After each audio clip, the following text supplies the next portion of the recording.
be from the public also for this, you know. We have to define who the players are. The players are producers and the consumers, the traditional players, here and there. But we are introducing also the new player, storage of electricity or of energy. And if we make a little bit more complex, we can combine them. Production plus storage, demand or consumption plus storage, or production plus demand plus storage.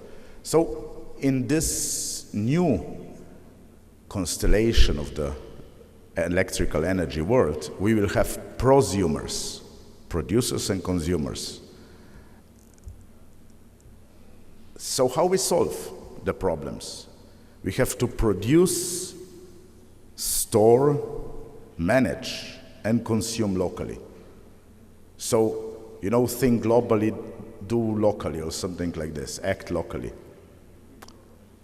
Yes, act locally. We have to cooperate and control in the area. So if I'm a small prosumer, you're another prosumer, we have to coordinate us. And we have to follow big goal, the strategies. And this is a national or international task. And this is why we again need the public, because you have to help us with the playground, you have to help us with the legislation, regulation, and opportunity. Because we cannot play in our backyard. We need to have the real thing. So what do we need to do? We create local and distributor producers, or let's say the dots that I already explained. We connect on the energy and data layer, so we can exchange the data and we can exchange energy. We define how we do it. We build intelligence in all the devices, and we let the market work. Providers are only providing, but prosumers are the ones that also consume the energy. Okay, but yes. So, and let the market work. Because market, if you give the right mechanisms to the market, you have, you know, stock exchanges more or less working all over the world. And the new energy scenario is a very dynamic stock exchange. It's the stock exchange that will work in the milliseconds or in the, let's say, seconds. And we call it smart grids. So, you know, there are several approaches to the smart grid issue in the world, and we need the public to help us, but we will also help the public. Why? Because we created the products. We created the funny nice things that already embed the energy management, that will make your life more comfortable, will make the life of the networks more comfortable, and will make the, you know, how many people in India do not have the access to the electricity? I think it's about 300 million in this moment, but I may not have the latest figure.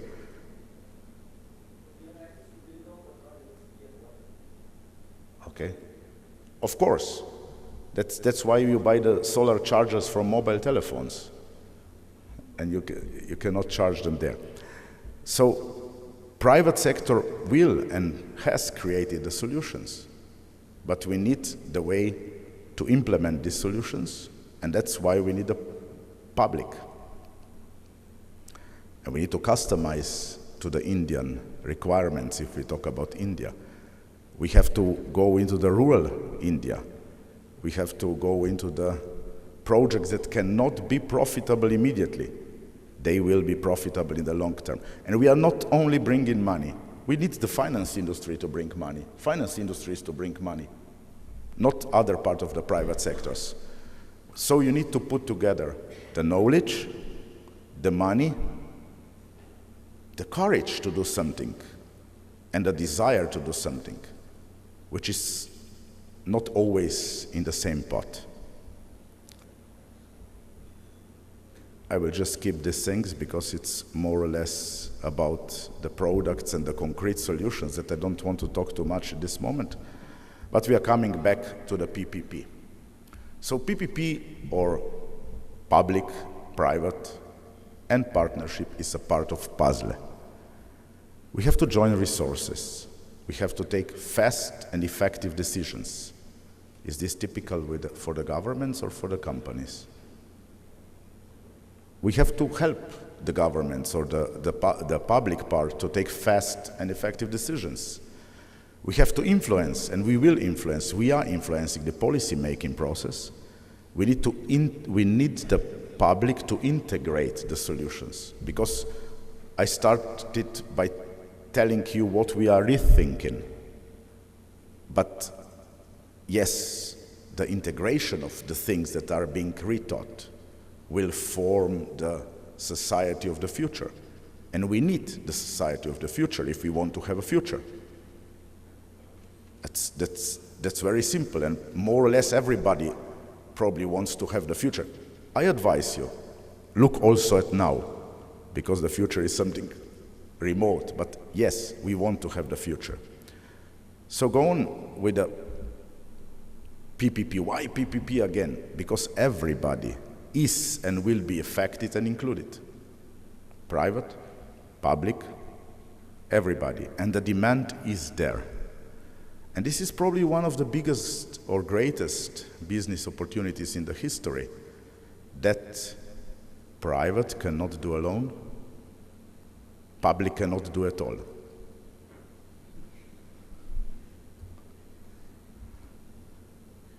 Thank you very much. Any questions? Sir? Or comments? Don't make me work, please. The presentation is highly appreciated, and the titling of rethinking is very passionate to go forward. As you said, the future is remote. But all said and done, if you don't work for future today, absolutely right, but know the problems of the future today, then you can put on what that rethinking can possibly. Do you Absolutely. agree? I do agree absolutely, and we absolutely need everybody to participate in the thinking process. So hence, as public is no more having consciousness towards, I mean the states, have no consciousness towards the public needs. But the chattering between the public, that is the states or the government, and the civil society in the form of some social institutions should come in play in the name of PPP, which can be a future society's solutions. I absolutely agree on the last few words, future society solutions. I don't know how to reach it because it's different Exactly, in different that is the places, reason why but this brainstorming for new models of PPP. I agree. The ratio is the problem, sharing the cake. The ratio, that's what he meant. Who gets what? I mean, government thinks they are providing the whole thing, so they want the bigger cake. The private thinks they are doing all the work, but the users are not getting. So maybe we'll have to bring in that users also as partners. You're right. The Venn diagram, they become the partners, then the whole thing is success. You're absolutely right, but you know, I always have a comment on sharing the cake, you know? When I go to the supermarket to buy a piece of bread, and if I try to pay with percents, nobody wants to give me the bread. I have to give them money. So percentage is not enough. And I've seen too many people in this world, in both sides, in all peace, thinking about my part of the cake is this. I don't care about the percentage of my part of the cake. I just need one piece of cake a day, and that's it. You can have all the other part of the cake. In fact, I even give you my piece because I don't want to put too much weight on. No, but you're absolutely right. I mean, let me use this to say one thing. I've seen too many useless and targetless discussions just to keep the status quo. And we are introducing, not to speak about you, but we are introducing new and new organizations to help us prevent changes. So, yes, needs to be more effective. Thanks. We can just take up some quick questions in all the panel presentations. You know, by the definition, man means putting different things together and let them work together. So when I say integration, I mean, I was mentioning integration when I was speaking about energy problems. You know, they cannot be separated from the other problems of our society, and they cannot be separated from the other solutions. So if you want to have effective energetic field has to be solved in an effective way, then it has to be integrated with the smart city concept, with the new transportation systems, and so on and so on. So that's what I meant with integration. Provision for recovery of capacity charges and the lessons learned are described. There was no provision for recovering there was payment only for the energy supplied and no provision for recovering the capacity, the initial. Correct. Correct. Is that finding that there should have been a class for recovery? Is that why there was not a class? Whether there can be such a power purchase agreement without a provision for capacity recovery of capacity charges? There can be. I mean, again, everything is site-specific, project-specific. The reason why this particular power purchase agreement was structured in this way is because this is a run-of-the-river project, right? If this were a dam with a large reservoir where you could actually store water and optimize your production depending on the fluctuation of the market prices, then obviously if you have a PPA with a state-owned off-taker and you know he's your only client, then obviously something like a capacity charge comes into play. Actually, we have a project in one of the neighboring countries, in Macedonia. It's a 555 megawatt scheme with 2 dams, pumped storage. In that case, of course, there will be a capacity charge. There's no other way around it. But this was a run-over project. There was no ability to control or store water whatsoever. And also, I just wanted to mention, just to avoid any ambiguity, this technology that was used in this particular project can only be applied in certain projects, in projects that are usually low head, high flow. Thank you. Good afternoon, sir. My question is to David. Sir, I was just highly delighted after seeing your presentation. But my thing is, sir, we have been talking about public-private partnership, and we know what is the purpose of public, and as you mentioned that there is 2 purposes of the private bodies, like why private is interested. As you said, you are a private body, and what is your intention? As somebody highlighted, whether it is a partnership, the partnership is for the development of the public. It's not for private. When it is a public-private partnership and the public is the people, it generally happens. I just want to know from you, do you have such experience where you found that after the partnership or after signing MOU, the public vanishes from the partnership and it just throws all the responsibility upon the private? Thank you. Probably I'm not the right one to answer this question because I don't have such experience.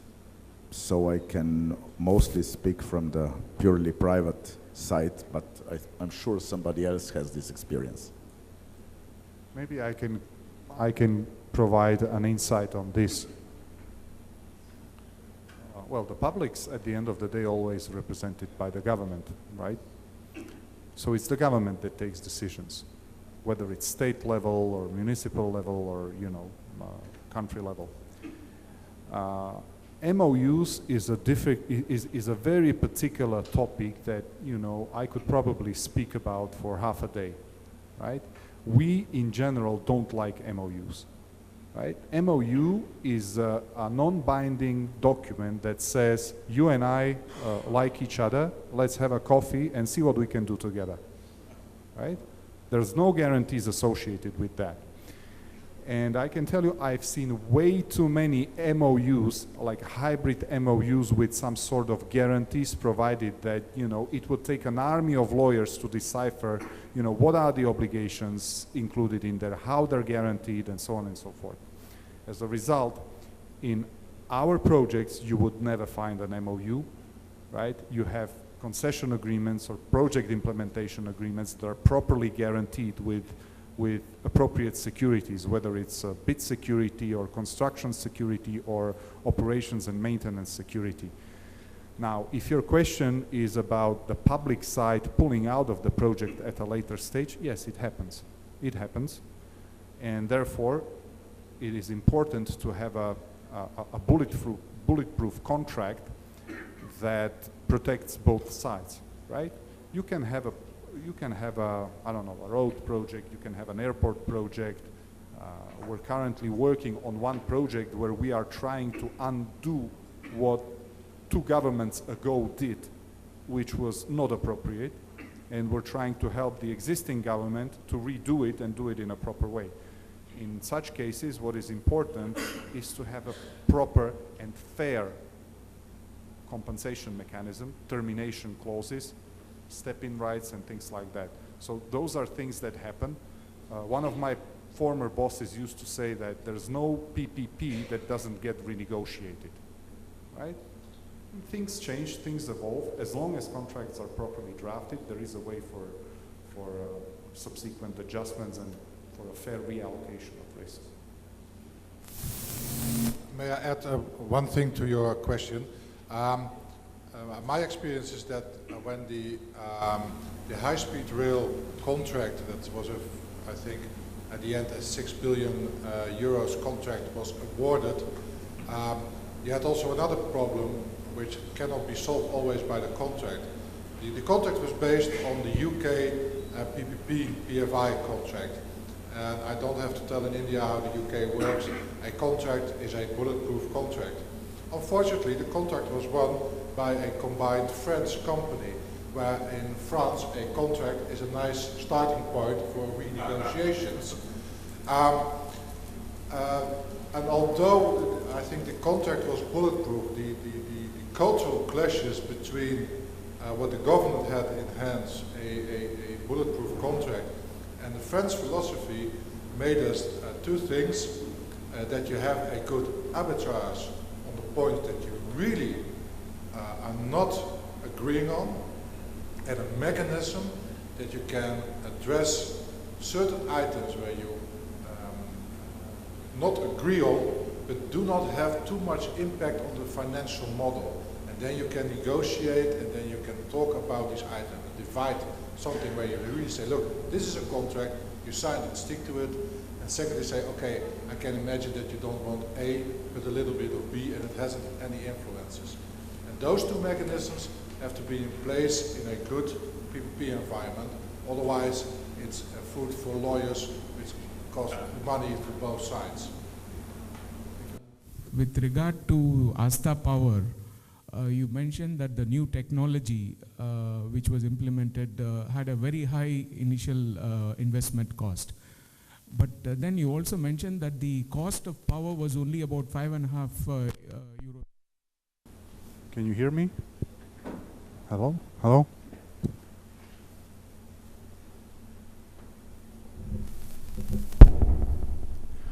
Look, that's a very good question, and I'm very happy that you have asked it. Yes, indeed, if you look at the cost per megawatt in